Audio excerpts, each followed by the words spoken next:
yo voy a poner sobre el priapismo. A ver, vamos a empezar hablando un poco sobre la mitología griega, de dónde se originó este término médico, ¿ok? De acuerdo con mitología griega, el dios Priapio es conocido como el dios de la fertilidad, ¿no ve? Pero tiene una leyenda por detrás que cuenta que Priapo es hijo de la diosa Afrodite, ¿no ve? Que era la diosa del amor, de la belleza, junto con el dios Dioniso, que era el dios del líbido, de la fertilidad directamente, ¿no ve? La diosa Afrodite era casada con el dios llamado el dios Hefesto, que sería el dios del fuego. Este dios tenía algunas malformaciones en su cuerpo, como tenía sus pies torcidos, tenía las caderas quebradas, y la diosa Afrodite nunca se ha contentado en ser casada con este dios. Entonces era una diosa muy seductora y tenía varios casos con otros dioses. Entonces ella tuvo un caso con el dios Dioniso y así se nació el dios Priapo. Conta la leyenda que la diosa Afrodite ha participado de un concurso de belleza con la diosa Hera, que es la diosa del casamiento, de la fertilidad, de la protección femenina. Y en este concurso, la diosa Afrodite ha ganado como la diosa más bella, ¿no es? Y cuenta la historia que la diosa Hera nunca ha aceptado que no sería la más bella. Entonces cuenta que cuando Hera descubrió que Afrodite estaba embarazada, al maldecido lo Priapo desde el vientre de su madre, hablando que sería, no ver cómo para la historia, sería un dios muy feo y tenía un órgano genital enorme. Y así el Priapo siempre estaba erecto, dando lugar al termo médico que vamos a comenzar a entender que sería el priapismo. Los dioses rechazaron la presencia de Priapo en el monte Olimpo por ser un dios muy feo y así alojaron a él para la tierra. Y en la tierra Priapo pasó a vivir con los sátiros. Sabemos que los sátiros son aquellos dioses que son metade hombre y metade cavalos, ¿no? Metade caballo. Y fue adorado como el dios de la fertilidad. Pero siempre Priapo se quedaba frustrado por su impotencia. Y ahora vamos a hablar sobre el priapismo en la medicina. ¿No ve? El priapismo sabemos que es una disfunción sexual en que el pene siempre permanece recto por tiempo prolongado, sin ser por lo estímulo sexual o por el deseo sexual, ¿no? Vamos a entender un poco por qué ocurre eso, por qué ocurre el priapismo, ¿no ve? Sabemos que el pene es compuesto por 3 cuerpos cilíndricos, 2 cuerpos cavernosos y un cuerpo esponjoso, ¿no? Y la erección, ela resulta en un relajamiento de los músculos lisos y aumenta el flujo arterial por los cuerpos cavernosos, llevando a la rigidez y al engurgitamiento del pene. Entonces, por eso ocurre el priapismo, ¿no? El engurgitamiento sería el proceso pelo cual la sangre preenche los cuerpos cavernosos y los cuerpos esponjosos del pene, y así provoca la erección. Y por eso se queda de esta forma erecta el pene del hombre, ¿no ve? Algunos Muy son bien, acompañados... muy bien. Espera un ratito. ¿Alguna pregunta hasta aquí? No, doctor. Muy bien, continúa. Vas muy bien. Sigue, por favor. Y muchas veces ese priapismo es acompañado de dolor durante o más de 4 horas. Podemos mirar también que en algunos términos generales, en algún estudio, también se habla que esta disfunción puede ocurrir por algunos factores de riesgo, no sé, puede aparecer como un factor secundario de ciertas medicaciones, del abuso de drogas, como el alcohol, la marihuana, la cocaína y otras sustancias ilícitas que causarían esta disfunción del hombre, esa alteración sanguínea, ¿ve? Y ahora vamos a entender por qué es una urgencia urológica. El priapismo no está causado por la estimulación sexual, pero por el problema de la circulación. Entonces, si no circula la sangre, se puede formar coágulos, ¿no ven? Y el tejido eréctil puede quedar dañado y morir por falta de oxígeno en las células, ¿no ven? Puede ocurrir la necrosis o fibrosis de los cuerpos cavernosos. Muy bien, repite lo último, por favor, repite lo último, para que les quede a tus compañeros. Tá. Repite otra vez. Tá. ¿Qué puede ocasionar? Tá. ¿Qué puede ocasionar? Si no circula la sangre, se puede formar coágulos, ¿no es? Y el tejido eréctil puede quedar dañado y morir por falta de oxígeno, ¿no? Puede causando la necrosis,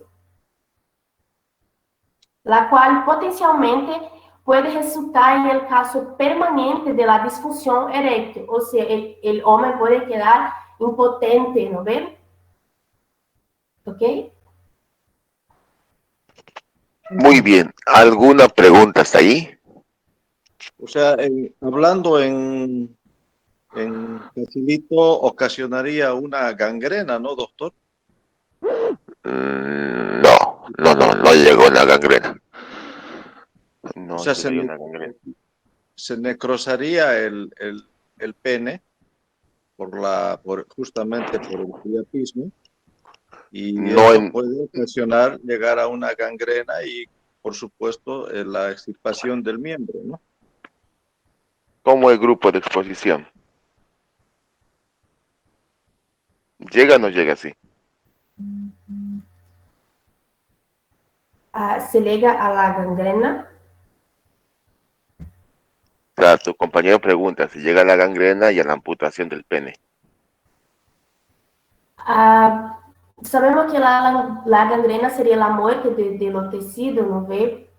Causado también por la falta de oxígeno, pero yo no sé contestar, doctor, si podría causar en realidad sería solamente una necrosis de segmentos, ¿no? No es que todo el pene se necrosa, se pone violeta y negro y después se cae, como sucede, por ejemplo, en las extremidades en la diabetes, que se ocurre una arteria y bueno, deja la irrigación. No olvidemos de que hablamos de sangre venosa, ¿no? Que ocurre la sangre venosa. Entonces, por lo general, sí existe una destrucción del tejido y una posterior fibrosis, pero ese paciente no va a estar más de 12 horas con un pene erecto porque son erecciones dolorosas. La ventaja de esto es que sí o sí va a llegar rápidamente a un centro de salud por el dolor que produce esta erección. Generalmente se llega a hacer una evacuación rápida, pero yo no he visto una necrosis, digamos, severa por el priapismo, pero sí hay áreas internas que se rompen, los tabiques de los cuerpos cavernosos, y esos tabiques se necrosan internamente, ¿sí? Y eso es lo que va a producir una fibrosis posterior, y al perder los tabiques o los sinusoides, que son los cuerpos cavernosos, el varón perdería lo que es la erección de los cilindros, ¿sí? Pero no hay una gangrena y una necrosis masiva como tal, como para amputar el pene. Ok. Perfecto, doctor. Continúa, por favor. Entonces, como miramos, ¿no? Que el caso de priapismo, el flujo sanguíneo alterado en el órgano genital del hombre, ¿no? Y por eso la erección persiste. Entonces, es muy importante si el hombre tiene, ¿no? Se mira que tiene algo extraño con su órgano genital, se mira que está erecto por mucho tiempo, no ve sin estar con deseo sexual o algo, tiene que procurar los médicos, ¿no ve? En la emergencia, para que pueda hacer el tratamiento, para que no se quede más peligroso para ocurrir el no flujo sanguíneo en el órgano genital. Y de acuerdo con los datos epidemiológicos, ¿no ven? Es un caso que no acontece, no es algo tan común, ¿no ven? De acuerdo con la existencia de los estudios epidemiológicamente bien diseñados, es baseado en la comunidad y es limitado. De acuerdo con datos recientes, revelan, ¿no? Que la incidencia del priapismo en la población general es baja, generalmente de un caso por cada 100.000 habitantes. Entonces no es un caso que es tan visto, que es tan común en medio de nosotros.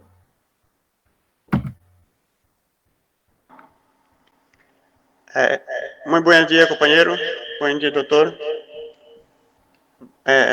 Vamos dar continuidade à nossa apresentação, já? Vou falar pouquinho da classificação do priapismo. Já foi falado o que seria, não? E agora vou falar pouquinho da classificação. O priapismo, ele se classifica em dois, né? Priapismo de baixo fluxo, ou também conhecido como o priapismo isquêmico, e o priapismo de alto fluxo, ou priapismo não isquêmico, né? O de baixo fluxo é mais comum e mais doloroso, é o mais grave, não? Por isso que é considerado uma urgência médica. Em câmbio, o priapismo de alto fluxo é menos comum, menos doloroso. Então, o que passa? No priapismo isquêmico, a sangue não entra, deixando a área do pene llena, né, que comprime e vai comprimir as artérias e não permite a entrada de novo sangue. Isso faz com que haja uma pressão, né? Por isso ocorre o que minha companheira falou, né, a falta de oxígeno devido à falta de vascularização da área do pene, né? Esse tipo de priapismo isquêmico, ele está relacionado também ao uso de medicamento para a estimulação e a ereção, não? O priapismo não isquêmico, ele ocorre devido a um alto fluxo sanguíneo, não? É o contrário do isquêmico. Aqui, há um alto fluxo sanguíneo, por isso que não ocasiona dolor, não ocasiona dolor, é menos perigoso, portanto, não é classificado como uma emergência médica. Aí também, uma terceira classificação é o que chamamos de priapismo recorrente ou intermitente, que é também uma forma de priapismo isquêmico, pero é uma situação menos habitual, menos comum, né? Devido também ao seu período de duração. É uma duração baixa, pouco frequente e ocasiona, ocorre mais durante o sonho, né? Durante a noite, que a pessoa está dormindo, e aí aquelas processo de ereção do órgão genital, né? Pero com baixa duração. Por isso que seu nome é recorrente ou remitente. Já? E aqui temos... volta um pouquinho. Já. Aqui temos alguns dos sintomas, né, de priapismo. Aqui, falando do isquêmico, temos aqui como um síntoma, né, a ereção não desejada, que dura mais de 4 horas. Então, é uma duração... uma ereção que supera as 4 horas, né, generalmente. Temos a ponta de pene, pero no general suave, que é a glande, né, onde há uma rigidez da glande, uma ereção que não está relacionada com a estimulação sexual, né, e por general é dolorosa e sensível. Isto porque justamente há essa compressão, não? Devido ao acúmulo de sangue dentro do corpo do pênis. O priapismo não isquêmico, ele é indolor justamente porque há um grande fluxo sanguíneo, por isso não ocasiona dolor a paciente, não? É uma ereção também indesejada, dura menos que 4 horas. Então, é menor, né, que na situação de priapismo isquêmico. E o corpo do pênis não se queda rígido, não? Devido essa vascularização devido a esse alto fluxo sanguíneo. ¿Ya? Pase. Está bien. ¿Alguna preguntas aquí?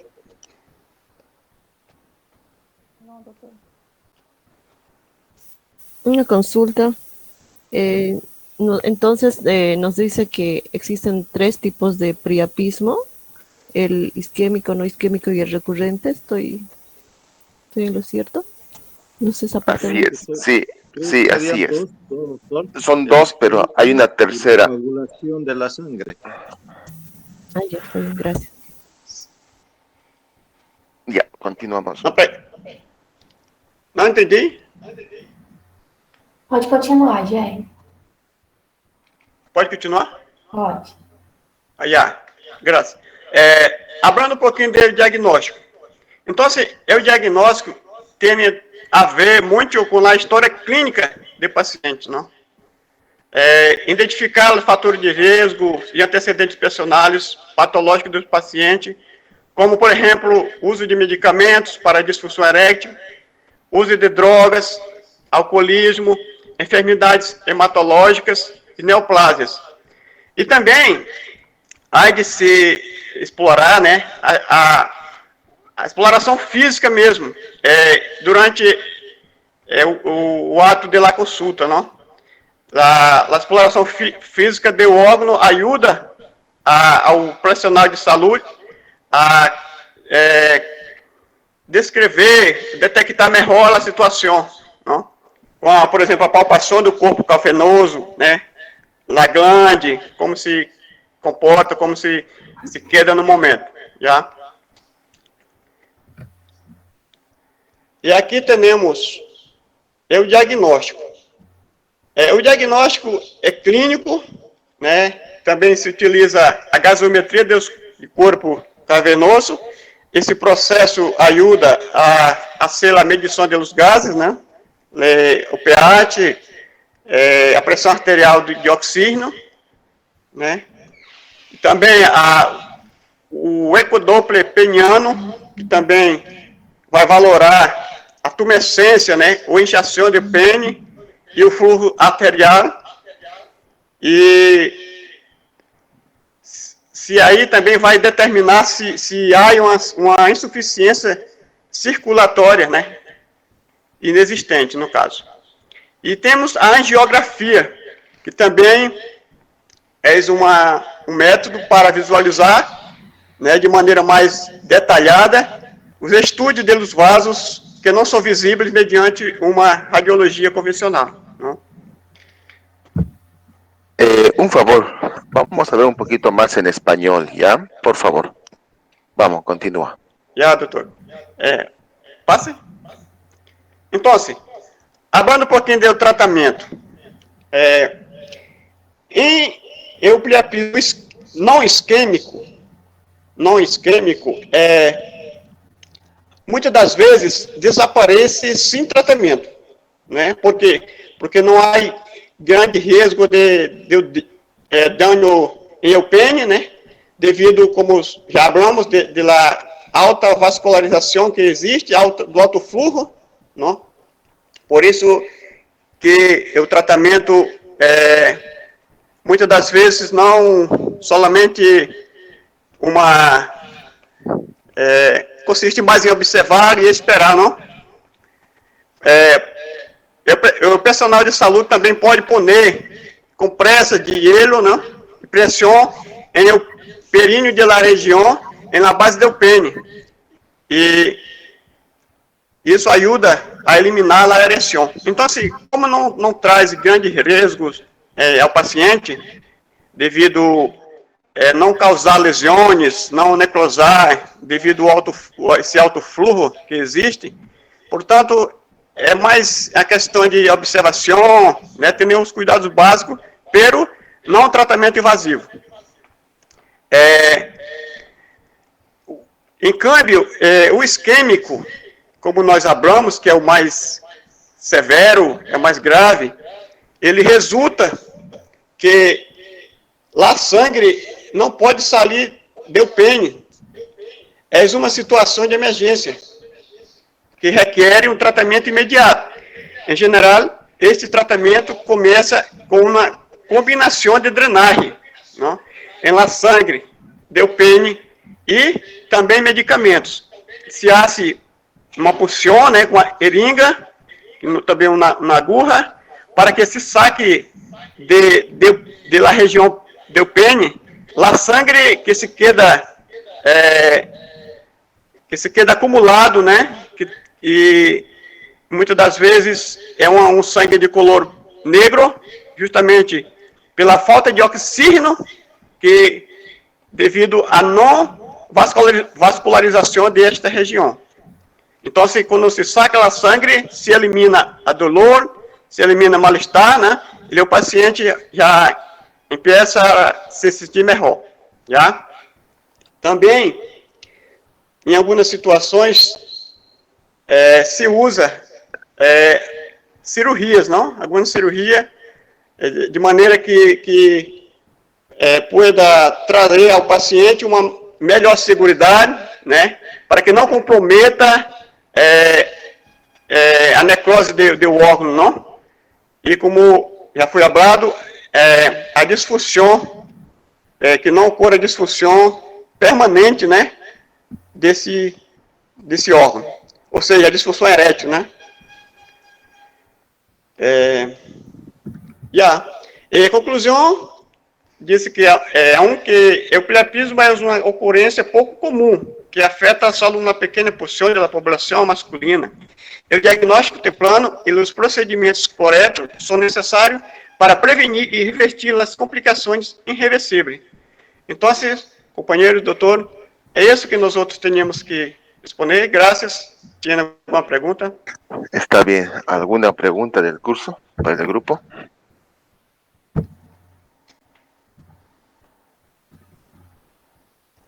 Doctor, buen día.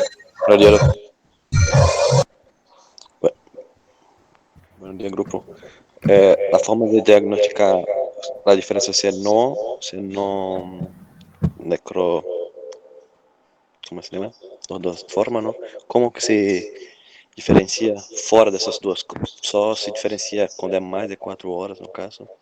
Ou tem outra forma de identificar? Tu pregunta es ¿qué tipo de priapismo estuviéramos hablando? ¿Es esa pregunta? ¿Cómo diferenciarlo? Eso. Muy bien, grupo. Entonces, ¿ustedes cómo harían la diferenciación de un priapismo de alto y de bajo flujo? Sim. Para diferenciar, justamente na clínica, não? Na clínica se saca todos essas conclusões. Por exemplo, em o priapismo isquêmico, que é o de baixo fluxo, é o mais complicado, é o que vai causar maior dano ao paciente, devido ao acúmulo de la sangre dentro do corpo do pene. Nesse caso, há inchação, há uma elevação na região do pene, não? Onde se encontra acumulado a sangre que não sai, né? Que não sai, portanto, é muito perigoso e tem que haver uma intervenção médica rápida, não? Para sacar a sangue, fazer algum procedimento de forma que não dane o órgão. Em câmbio, o não isquêmico, ele desaparece, e muitas das vezes, sem uma intervenção médica, devido a não causar tanta gravidade ao paciente, devido existir um alto fluxo sanguíneo. Isso faz com que o corpo do órgão seja mais vascularizado. Então, se há vascularização, se há passagem de la sangre, os níveis de oxígeno estão buenos, né? Então, se não vai haver necrose, não vai haver morte, não vai haver dano ao tecido. Então, se é mais clínico mesmo, para saber se se trata de um isquêmico ou não isquêmico. E também tem alguns exames, não, que se fazem para também detectar melhor. Já? Não sei se respondi a pergunta. Sí, está muy bien, Sí, muy sí, bien sí, detallado, excelente. Muy bien, chicos. Hay una persona que ayer, por eso salió del grupo, ¿no? Del chat, o del Meet, mejor dicho. ¿Quién es, Jenny?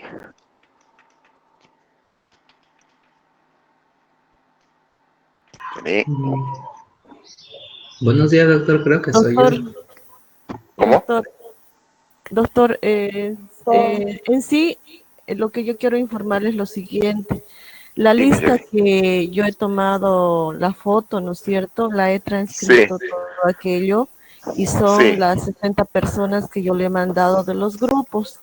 sí, Pero exacto. hay algunos de los compañeros, no solamente es uno, están más o menos como unos 5, que Ya, ellos indican que han entrado a lo que es la clase, pero por ya. lo que es la señal, entonces se Se tuvieron que sale. salir, entraban, salían, algo así, entonces no han podido estar. Inclusive han mandado algunas fotos de lo que estaban Ya, conectados a no hay la problema. clase. Pero hay uno que no me acuerdo qué compañera de ustedes nos informó al terminar la clase. ¿Quién era?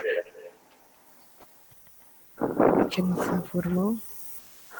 Sí, No, no tengo hay ese una dato. muchacha que nos informó casi al terminar la clase que Buenos días, el doctor. muchacho. Sí, soy yo. ¿Quién No fue? era, no era la Carol. No, el muchacho, ¿quién es? ¿El nombre? Yo sé. Joseph Cárdenas, doctor. Ya, muy bien, Joseph. Por favor, para el día viernes vas a preparar cómo actúa el sildenafil y cómo actúa el tadalafilo, ¿ya? Y sus formas de presentación, esto. ¿Puede Bueno, repetir, doctor, por favor? No lo escuché bien. sildenafil y tadalafil. Cómo actúa el sildenafil y cómo actúa el tadalafilo. ¿Ya? Ok, gracias, doctor. Bueno, entonces el día viernes vamos a empezar con su compañero que nos va a hablar del sildenafil, el tadalafilo. Después seguimos con lo que es semiología del abdomen, semiología renal y semiología de los uréteres, ¿sí? Eso tiene que estar para el día viernes. Muy bien, señores. Entonces, Doctor, hasta una el día consulta. viernes nos vemos en clase. Sí, Araujo.